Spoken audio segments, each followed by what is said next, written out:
Hello everyone, welcome to this series on literary terms and theories.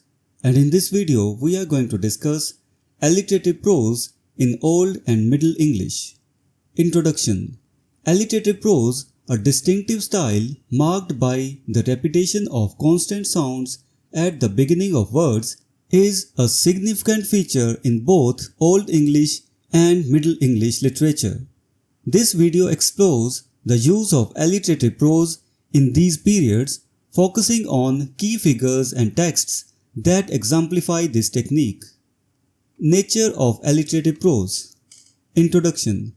Alliterative prose blends elements of poetry and prose characterized by the repetition of initial consonant sounds.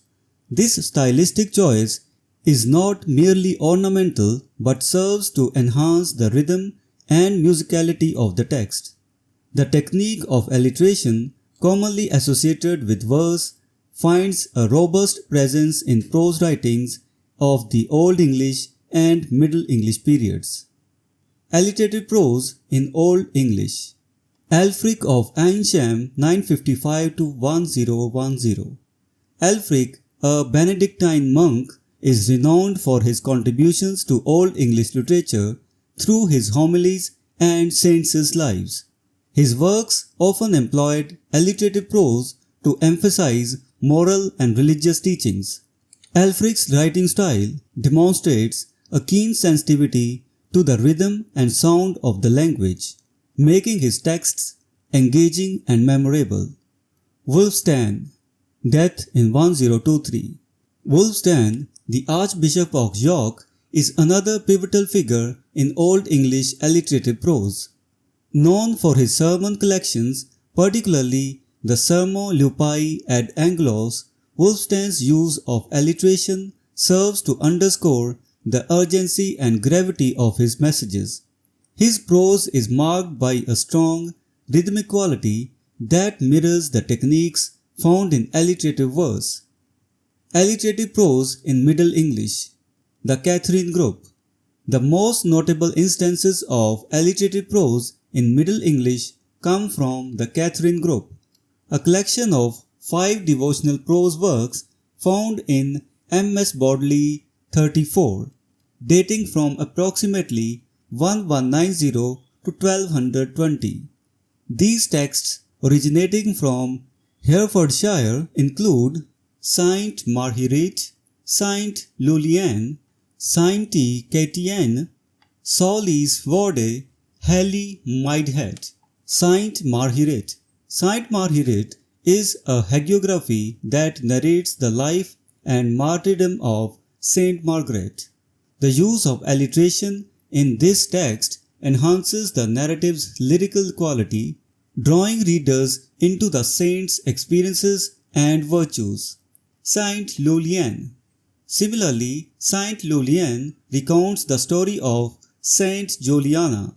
The alliterative prose in this work not only aids in the retention of the narrative but also reinforces the thematic elements of piety and devotion. Saint Katienne. Saint Katienne, from which the group derives its name, is a biography of Saint Catherine. The text's alliteration serves to highlight Catherine's wisdom and steadfastness, making her story compelling and inspirational. Soil's Word. Soil's Word is a moral treatise that explores the care of the soul. The alliterative style in this text provides a rhythmic structure that reinforces its didactic purpose, making the moral lessons more impactful. Heli Maidhet. Heli Maidhet addresses the virtues of chastity and the spiritual benefits of virginity. The alliterative prose underscores the solemn and reverent tone of the text, enhancing its devotional nature. Conclusion. The use of alliterative prose in Old and Middle English literature represents a significant intersection of poetic and prosaic techniques. Figures like Ælfric and Wulfstan in Old English and the anonymous authors of the Catherine Group in Middle English demonstrate the versatility and effectiveness of alliteration in prose.